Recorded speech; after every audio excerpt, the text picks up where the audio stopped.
The air in the grand ballroom of the Astoria shimmered with the scent of lilies and roasted duck, a heady, cloying mix that prickled at the back of my throat. Crystal chandeliers, each one a miniature galaxy of refracted light, dripped from the impossibly high ceiling, casting a warm, golden glow over the sea of impeccably dressed guests. Their chatter, a low, constant hum, punctuated by the clinking of champagne flutes and the occasional burst of forced laughter, felt like a physical weight pressing in on me. I adjusted the lapels of my charcoal suit, a simple, well-tailored piece that felt like a quiet rebellion amidst the ostentatious silks and sequins swirling around me. It was a good suit, bought for its durability and classic lines, not for its flash, and right now it felt like a uniform for an undercover operation. My father, Richard, stood near the raised platform where a string quartet was performing a surprisingly upbeat classical piece. He was laughing, a booming sound that always managed to cut through any crowd, his arm wrapped around Tiffany, his fiancée. She was a vision in a shimmering silver gown that hugged her curves, her blonde hair styled in perfect, voluminous waves. Her laugh, a high-pitched tinkle, blended with the music. They looked like a picture from a glossy magazine, the embodiment of effortless elegance and success.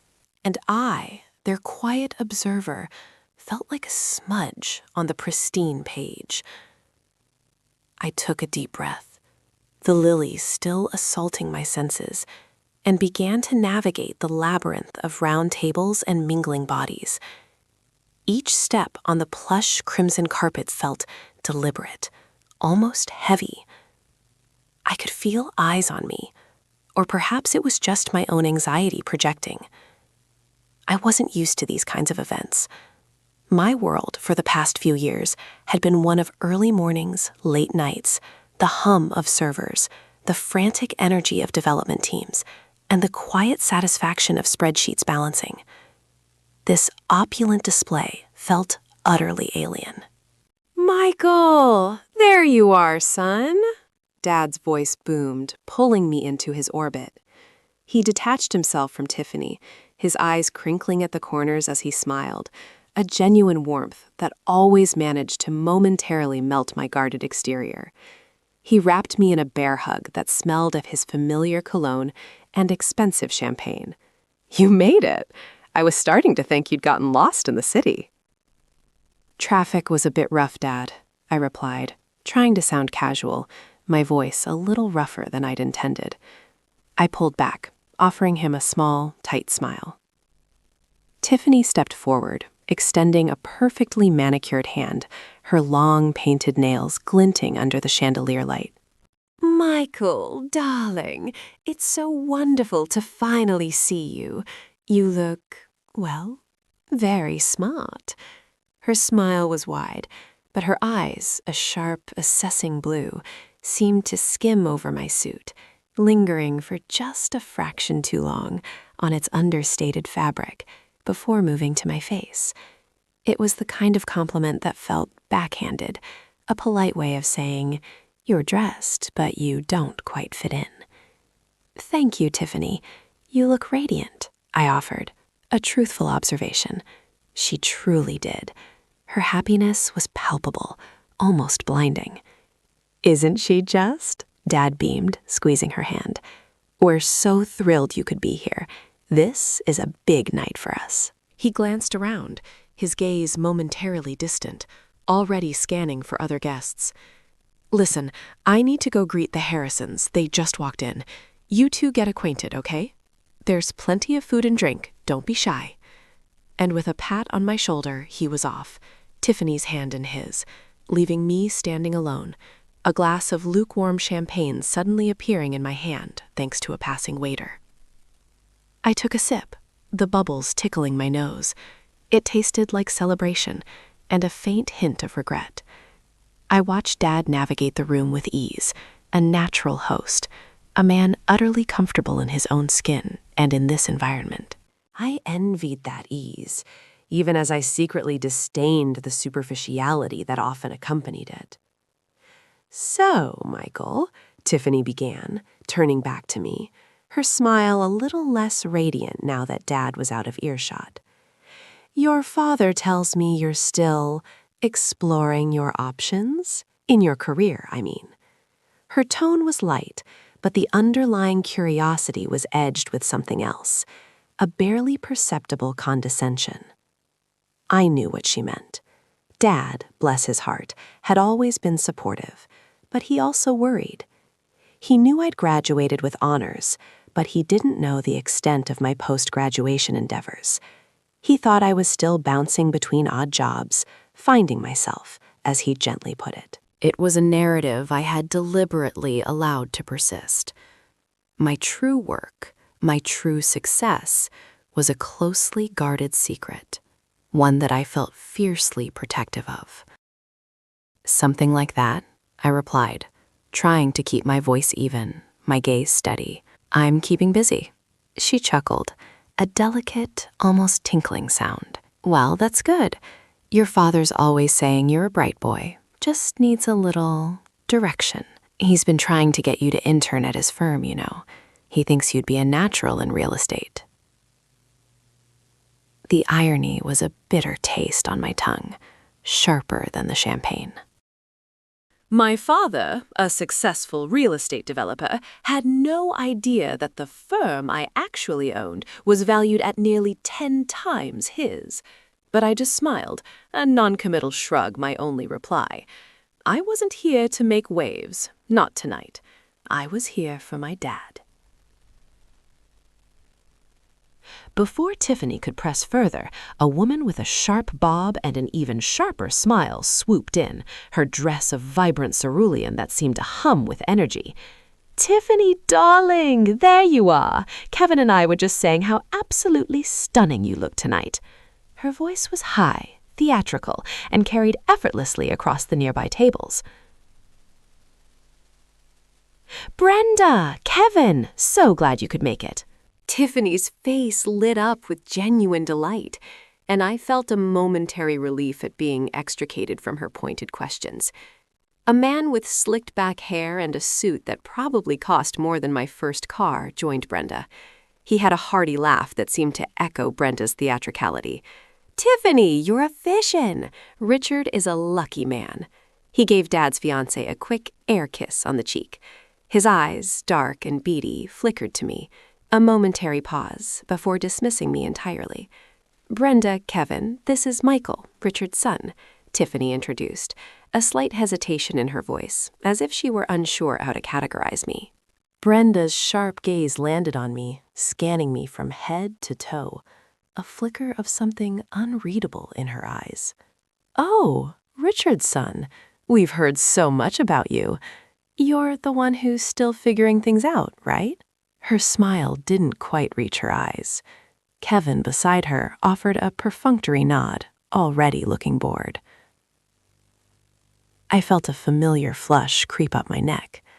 I suppose you could say that, I replied, my grip tightening on the champagne flute.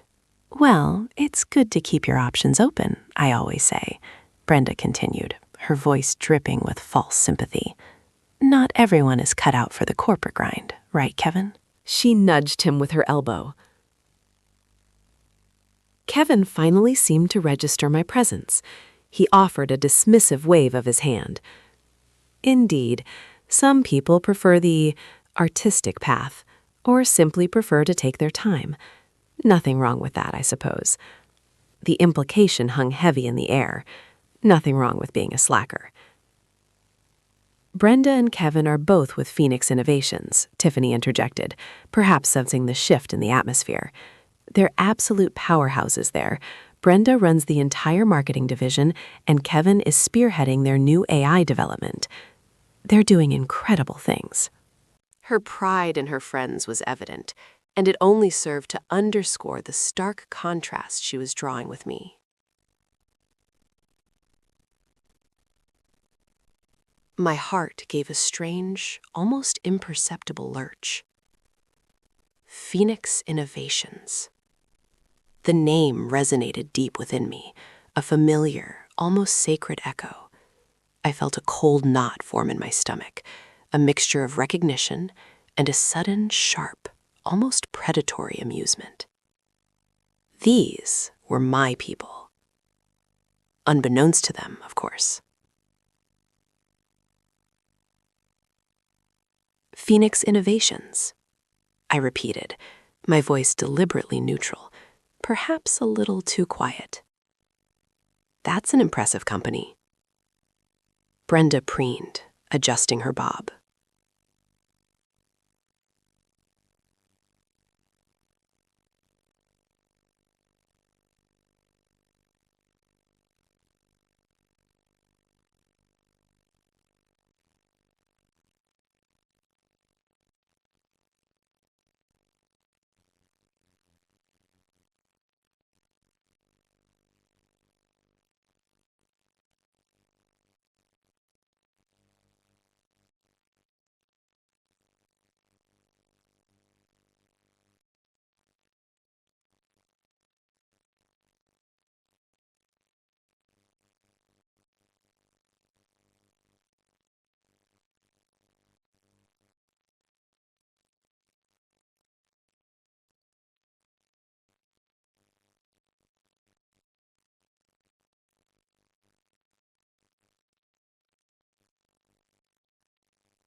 Oh, it is.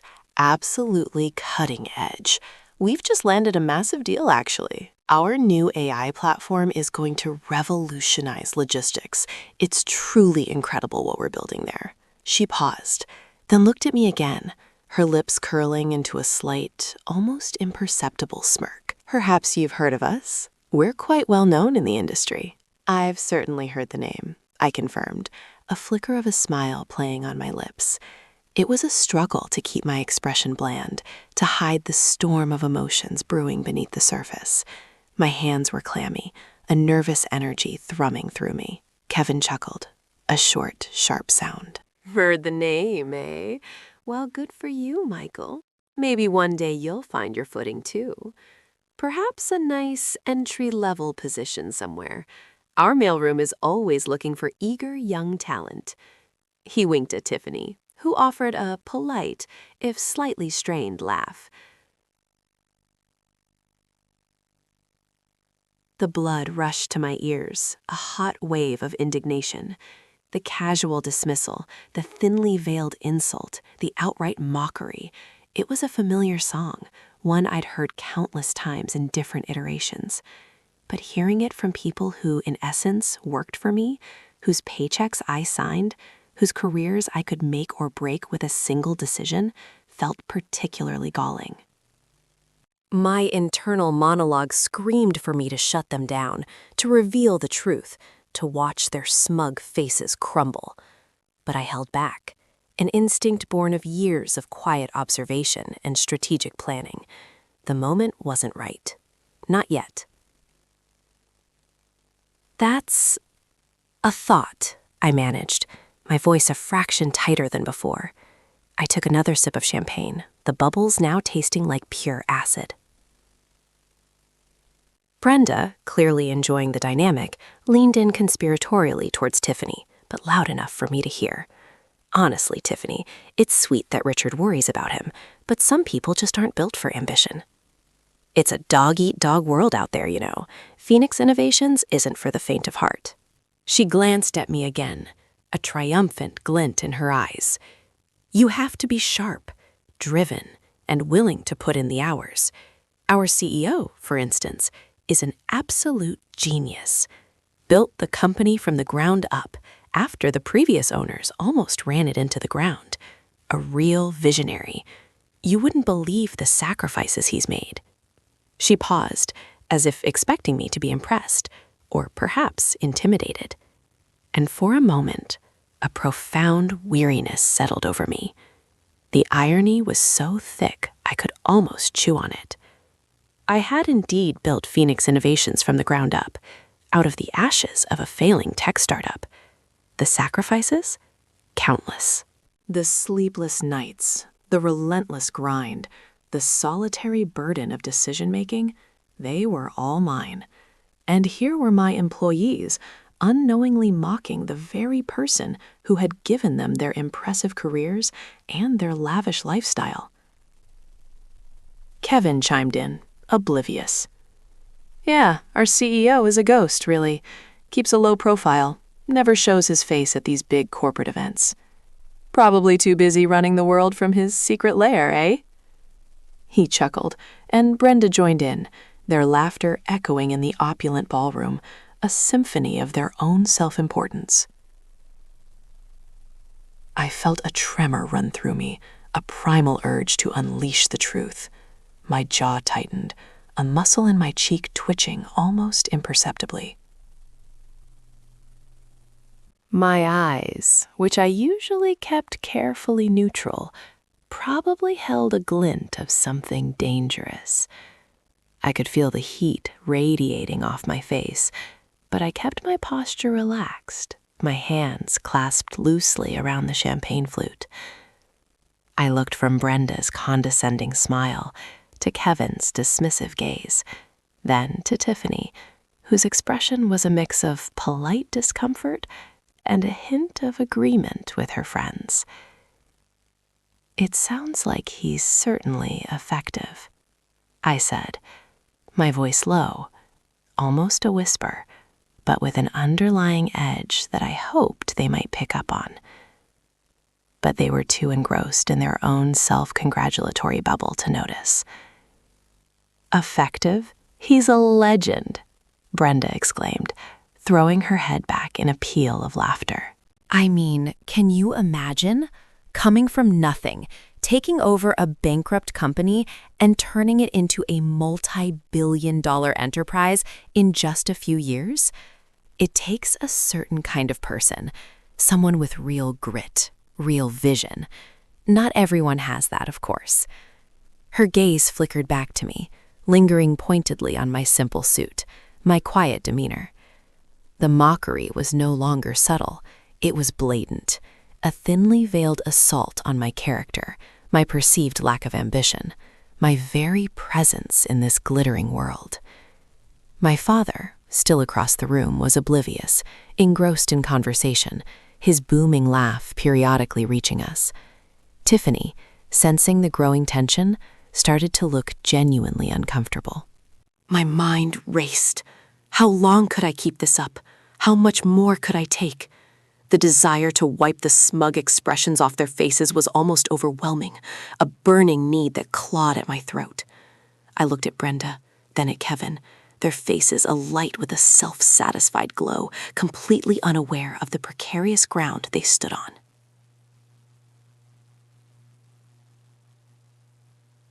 And that's when a thought, cold and clear as mountain spring water, cut through the haze of my anger. The reveal wouldn't be just for them.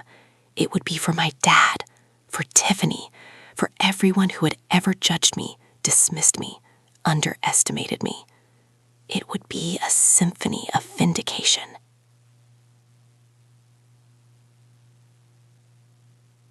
But the timing had to be perfect, and this wasn't quite it. Not yet.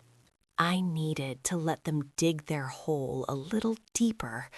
I needed to let the humiliation truly sink in, to fuel the fire that was building within me. I needed to give them a long enough rope to hang themselves with. I took a final, long sip of my champagne, the glass now empty. I placed it gently on a passing tray, the quiet clink echoing in my ears. I met Brenda's triumphant gaze, then Kevin's bored one, and offered them a slow, almost imperceptible smile. It wasn't a friendly smile. It was the smile of a predator, recognizing its prey. The game, I realized, was just beginning.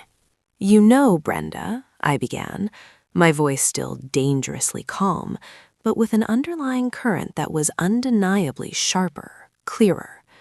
"It's fascinating how much energy you expend on keeping track of my life, almost as if you're deeply invested."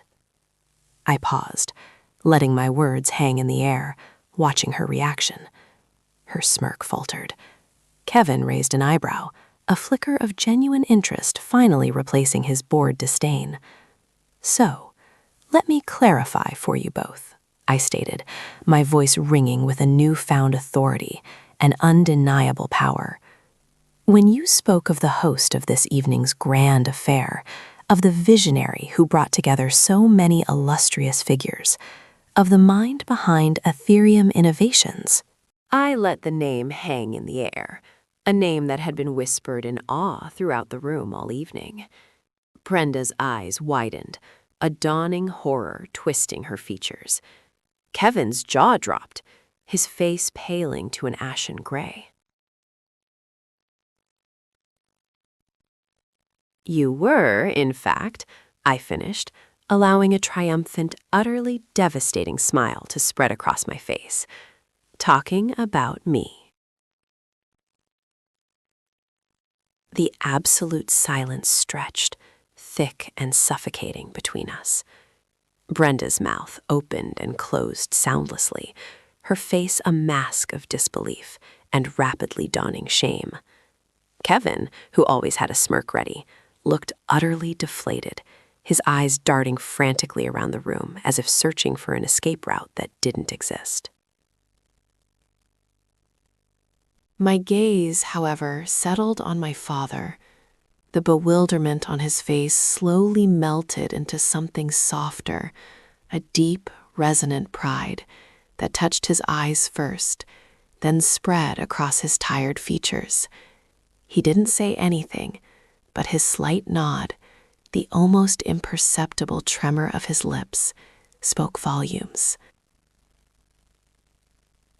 A profound sense of peace washed over me, a tranquility that had eluded me for so long. It wasn't just about proving them wrong. It was about finally, truly, stepping into my own. The game wasn't just over. It had been won, decisively and gloriously. And I, the quiet architect, was finally ready to build the future I had always envisioned.